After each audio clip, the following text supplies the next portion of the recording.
Warm welcome, everyone, to, to join our today's webinar around employee lifetime value and how it can be improved as well. My name is Jose. I'm the co-founder and chief revenue officer at Teamspective and will be the host for today as well. And yeah, we have a good audience here and really interesting content coming up from our guests, Sally and Petra as well. And yeah, before we get going to the content, couple of housekeeping topics. So we are recording this session and can share the materials afterwards. So no need to worry about that. You can focus on listening. And you should be able to ask questions in the chat. So that's my recommendation. If there's any questions or comments, use the chat. My colleague Jukka here will keep checking on them. So we can either answer the quick ones on the fly, or then we have a Q&A time reserved at the end of the session.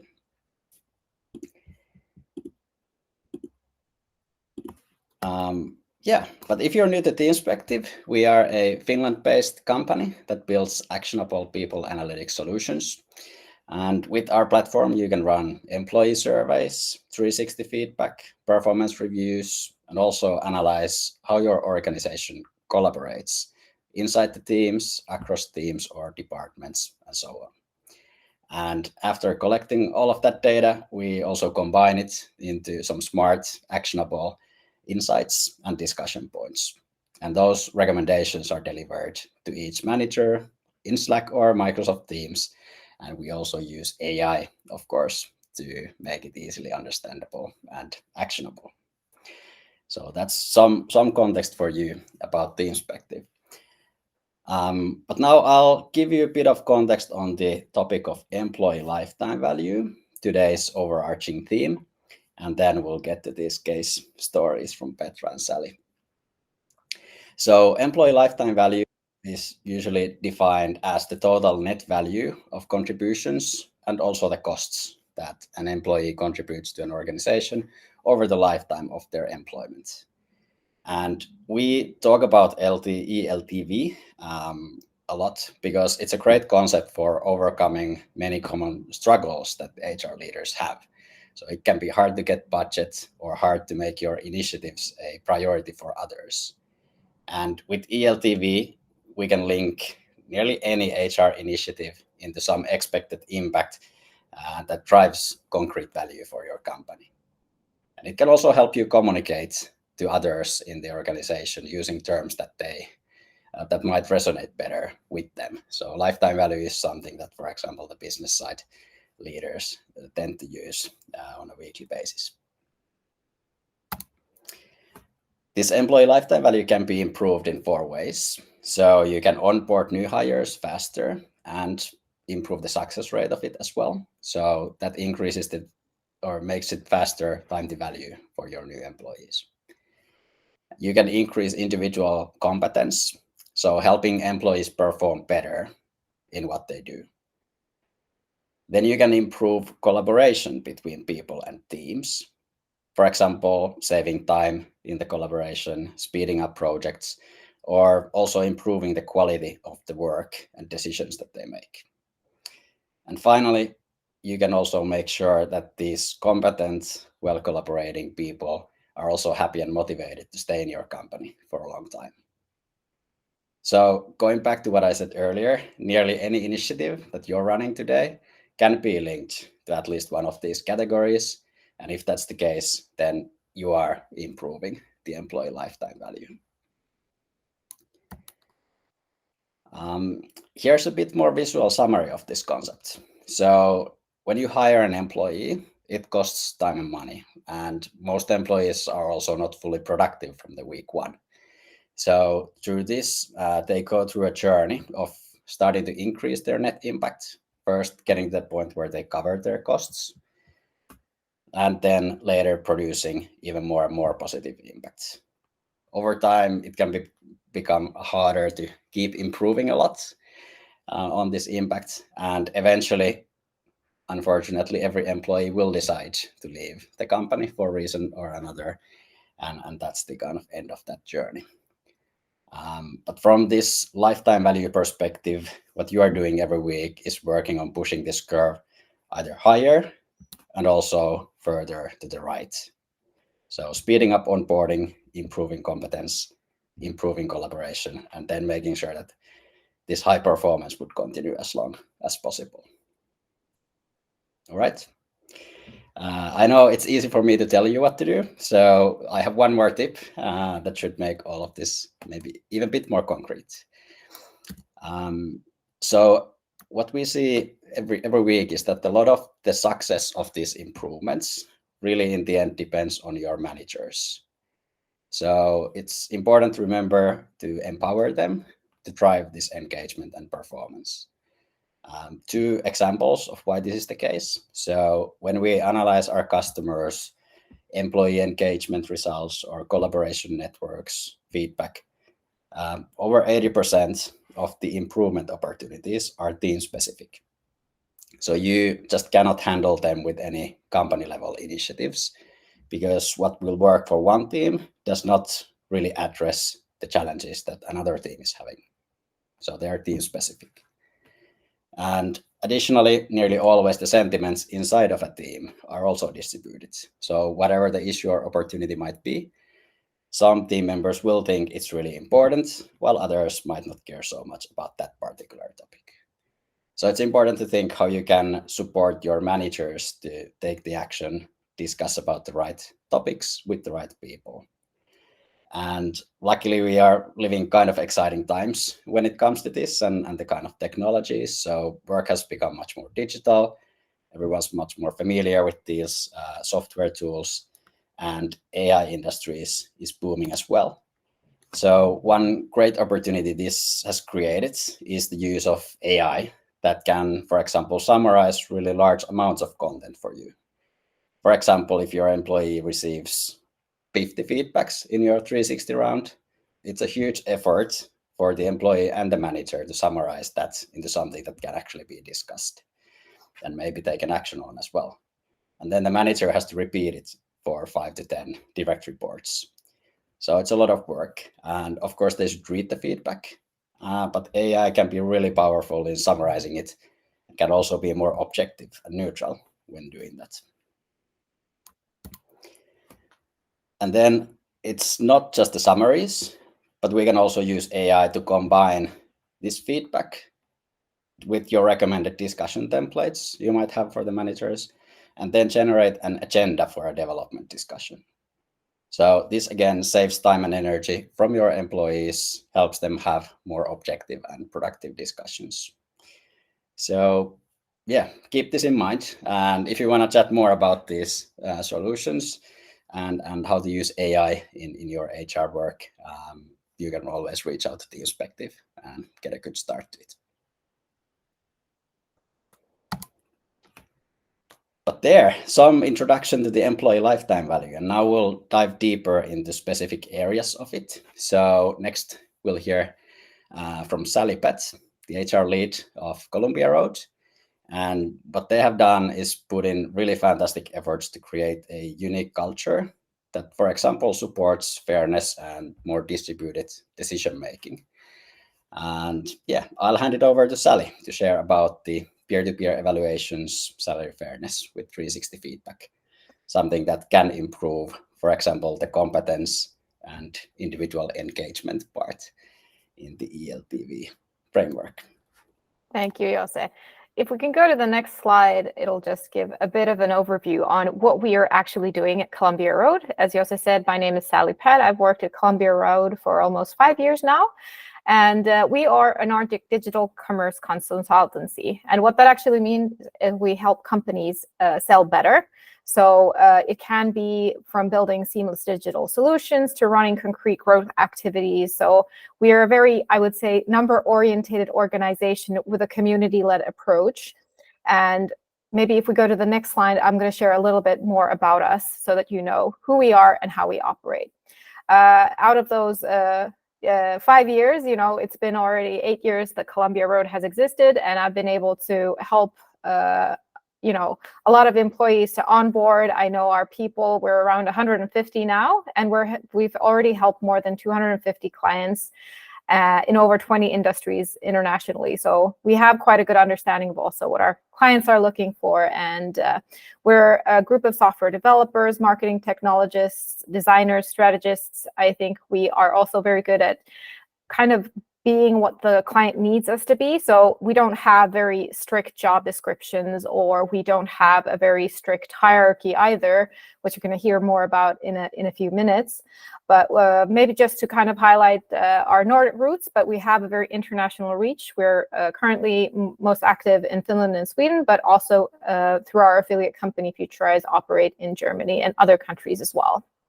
And we aim to be a unique full-service partner, so we can help with the day-to-day and also long-term impact implementation. So from, I would say, a large variety of different needs that our clients have. And maybe just to kind of give you an overview of what we kind of believe in, we're a community-led organization, which means that we don't have any line managers. And this, of course, causes quite a lot of I would say headaches also for solution providers such as Teamspective, but we have found a way to operate in the Teamspective world in a way that suits our needs. And if we go to the next slide, I'm going to talk to you about the peer-to-peer evaluations and salary fairness process. So salary fairness process is one of our kind of core processes as an organization. We come together biannually to look at our roadie salaries and assess their fairness in relation to others, and also looking at the market. So overall, it's a HR run process, but we have a high level of employee engagement. So we have what we call HR task forces participating in these salary fairness discussions. And we have grown since this process was implemented. So we wanted to kind of look at it and see if we could help kind of scale the process when introducing also digital solutions. So we had an aim of increasing transparency. One of our core values is transparency in addition to trust. And we wanted to make sure that we're actually able to create transparency towards the process and also the decision-making, which is a community-led decision-making process. So overall, when different people come into the discussions, they might have a point of view, but we make decisions together, not based on an individual, but like the organization as a whole. Throughout this process, we had been collecting a lot of feedback. We didn't have an effective way of sharing it, so we wanted to find a solution for that. And I think that came across when we talked to Teamspective. There was an ability to share the feedback as it was written by those who had given it, which I think was something that we really valued, and that's something that we wanted to make happen. And as we are a low hierarchy and a community-led organization, we also believe in a high level of autonomy. So the process also enables people to request evaluations for themselves, not only by a line manager or HR, but in the moment, I think the person knows best when to ask feedback for themselves. That's something we wanted to enable and are currently enabling for peers, but hopefully for clients as well in the very near future. But this is overall like what we were looking at when we were working together with Teamspective to create a customized solution for us. And if you go to the next slide, I can share a little bit on the results. So we have already seen improvement in the scalability and the effectiveness of the salary fairness process. It is a very large investment from our organization to work with these matters on a biannual basis. There's a lot of people involved due to the decision-making model being kind of community-led. So we wanted to also make sure that we're able to keep it in the future when we grow. And I think we are now better equipped to also share the feedback, capture it, and also it was a very good point when discussing with my colleagues. They said it's also an active inclusion, because if you have it in a written format, you can always come back to it. Some of us might have those one-on-one discussions where you get feedback that has been provided by others, but you don't actually quite remember what was discussed, or you might get a little concerned. What did that mean? If you now share it in a format that it's actually been shared in, it helps people to kind of look into it in more detail if they need to come back to it.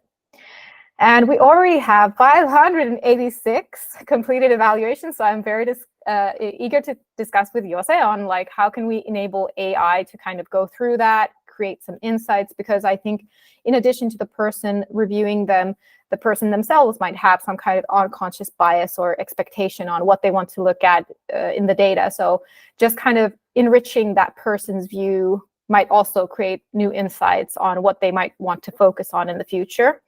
So overall, I think AI is helping to mitigate unconscious bias. And something that I wasn't able to add on the slide, but we have been talking about publicly in the end of last year, that we have really reached a 0% gender pay gap. This wasn't something that we aimed for, but it actually comes through the process and making sure that we're also looking that to mitigate unconscious biases and having more people as a part of the decision-making model. And I'm happy to say that we actually achieved that again. So we just finished the discussions for this spring, and we remained 0% in the gender pay gap. So I was very happy to see that through data that we are making, I think, we're taking equality into consideration when making these decisions, are making sure that we have the information needed to also be fair, as we say. But overall, I would say that it's been a pleasure working with Teamspective, and I know this 10 minutes is not enough to go through all of the details, but this is just some insights on what we've been working with and what our aims have been. Thank you, Jose. Great. Thank you, Sally. And that's really interesting, well, on the fairness side, but also like how you have kind of brought the whole process to the people and kind of making them, empowering them, but also making them responsible more of it. So it's not just like leaning on the HR. Yeah, and maybe just on a note, I also think it increases the engagement. You were talking about the lifetime value. If you're able to contribute to the process, I think it's more likely that you'll also be, I think, engaged in the discussion. Absolutely. Thank you, Sally, for these insights. And yeah, feel free to post questions in the chat, and we'll get to continue with those at the end of the webinar. But I'll now give the spotlight to Petra. So Petra is the Chief People Officer at mFiles, and they have really built, for example, a great and successful organization that's succeeding with extremely complex situations and project deliveries and so on. So here we have much more focus now on the collaboration aspect of the employee lifetime value as well. So stage is yours, Petra. Thank you, Jose, and thank you, Sally. I hadn't seen Sally's presentation before, so that was very interesting. Thanks for sharing. Also, my chair is broken, so that's the reason I'm like really low in my chair. So sorry about that, but it just doesn't work today. Yeah, I'm fine though. I'm not that small. That's all I'm trying to say. Okay, so yes, so I'm from a company called mFiles. If you don't know us, I'll give you a little bit of context. So I have a few slides about mFiles. It's really more about helping you understand why we did this organizational network analysis, more than trying to really advertise mFiles as such, although of course I'm happy if you're interested in mFiles, and please reach out to me or whoever else if you are. But really, to give you some context, one of the things that we know is true, and I think most of you know is true, that even though there's been these huge leaps in digital transformation, the processes for knowledge work are still often or almost always frustratingly manual. So that's where mFiles comes in. And oh, am I supposed to be moving the slides? Oh, there we go. mFiles is the leading platform for knowledge work automation. And basically what we do is we help knowledge workers find information faster, work smarter, achieve more. And we enable our customers to eliminate some of that information chaos, improve process efficiency, and automate security and compliance. And I've put in a couple of stats from a Forrester review from last year. So 50% faster searching for information and 70% more efficient workflows, which I think all of you understand is great. And so we basically help knowledge workers to work smarter. I won't read through these, but this is some of the things our customers have said, and I'll just pick a couple of highlights from both of them. So Bridges Trust says that MPulse has reduced the total document search times by 90%. And TK Elevator says we've saved the equivalent of 900 trees and $1.5 million to date, which is awesome. It's great to see someone measure progress in trees. So yeah, I had to take that one for this presentation. All right. And also I did want to share, again, from an organizational standpoint and a cultural standpoint, MPulse was the first in our industry to actually launch an AI product to our customers. So really not just talking, but taking action and creating value quickly. So our AI solution is called I Know, and it summarizes documents, answers questions, enriches metadata. So moving forward, and this is kind of where you can see why I was sharing that context is MPulse is a pretty complicated, complex thing. We're all working around this one product or product family, and we're very interdependent. So we all play a part in this value chain. Here you can see the customer journey, and we've got some of the teams plotted out here, but that's not nearly everyone. But just to give you a picture of how important it is for us all to collaborate. And you can really imagine all the potential that can either, you know, come out through great collaboration, or if it doesn't. So the kind of the difference between our performance, if we collaborate well or not, is huge. And that's one of the reasons we wanted to do this organizational network analysis. So what it really looked like, the process from our side was defining our goals. So Teamspective helped us with that, understanding what it is we could learn, and then we shared what we want to learn from the process.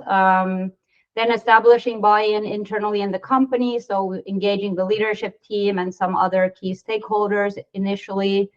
Then gathering input from the whole organization. We did this through the survey. Then adding context, which was an interesting part. This came from Teamspective.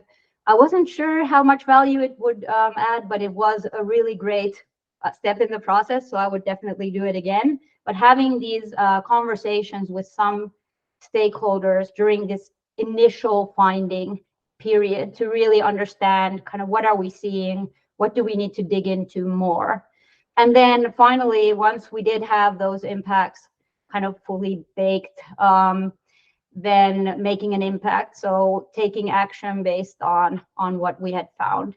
And on the right side here, you can see this picture. There's that fiction and reality. This is from Teamspective, and this was really what got me into it. Like, this is exactly what we need.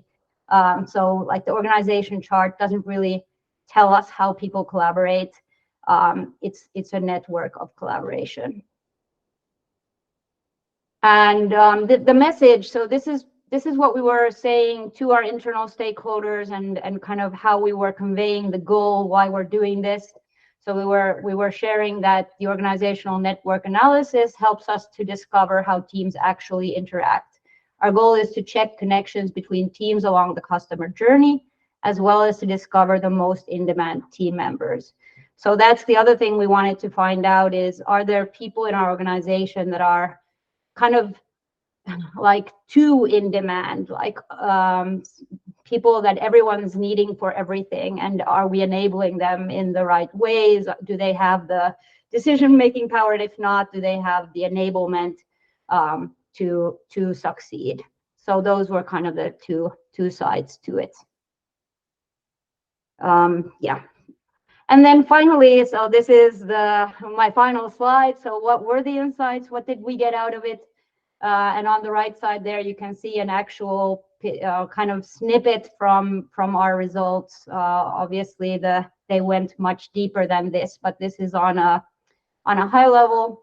So things we found were that our organization operates in a relatively flat way. So not like Columbia Road, we do have managers, and we kind of invest in that structure. It's part of our way of working. So we really wanted to understand that it's helping us and not hurting us. So are we able to really operate in a way where it's working? So it did seem like we're operating in a relatively flat way. An example of that was that our CEO connections range across all the functions and across all the levels of the organization. There were also a good level of connections across these teams and functions across the customer journey. And we did identify actually a surprisingly large number of in-demand individuals. I thought I would know all of them, but there were people I didn't actually realize were so in demand, and definitely did not have the decision-making power that we could think that they are in a pretty stressful situation. So we did come together as a leadership team and really talk about it and think about how we can make sure we're enabling them. Also, just really specific things. We noticed that there is a need for additional legal support, so we've hired a new lawyer, and then we did notice that there could be more ways that our sales and product management collaborate and exchange information. So we've started looking into that and actually doing some actions on that as well. So that was really it from the M-Files perspective. Thank you, Petra. That's fantastic, and really, I guess, like a large variety of insights that you mentioned there. So it's not just like, let's look at this and then find about that, but it was like starting from the CEO and the teams and all the way to many individuals. Again, I haven't seen any questions in the chat. I hope it's possible for you to use it and there's no technical glitch, but feel free to use that. If it's not working, you can use the raise hand feature. I saw someone using it earlier. Yeah, but if there's any kind of 3 main takeaways from this webinar, I tried to pick mine. So first one, starting from what we discussed in the beginning, so employee lifetime value. So it really is a great concept for you to try and see if it helps you communicate about the impact that your initiatives are creating. So try it out and let us know, or let me know how it works. But yeah, then the kind of using solutions that are more AI equipped, also integrated to Slack and the tools that you use, and then like fit your culture and the ways of working, like Sally described, can really kind of change how the 360 processes work. I know a lot of people are kind of commonly frustrated with this, and there are ways to do it differently nowadays. So I hope you learned something interesting from Sally. And then the last takeaway for me would be that also collaboration can be improved based on data. So it doesn't have to be based on this hunch that I think that's not working, or I think we have a gap there. But you can actually measure also that part. So yeah, keep that in mind. We'll wrap up with the content here. Thank you once more, Petra and Sally, for the really insightful presentations. Thanks everyone joining and for your time. And again, we still have some time for Q&A if there's any questions. So happy to stay on the line.